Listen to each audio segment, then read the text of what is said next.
Dalawa po ang namatay matapos nga pong pumailalim sa isang SUV na biglang humarurot sa NAIA Terminal 1 paabante. Sa pool sa kuha po ng CCTV kung paano biglang humarurot ang nakaparadang SUV sa walkway ng Terminal 1 ng NAIA. Gumagamit sila ng forklift ang mga taong responde doon para nga po lamang matanggal sa pagkakaipit ang dalawang biktima na pumailalim. Nang maalis, dineklarang dead on the spot ang mga biktima. Kabilang po sa namatay ang 5 taong gulang na babaeng sumama lamang sa kanyang ina at lola para ihatid ang kanyang amang isang OFW.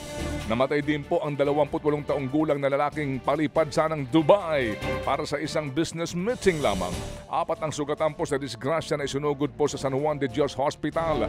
Nasa pangangalaga ngayon ng pulisya ang driver ng SUV na dadaan naman sa drug test at sobriety test.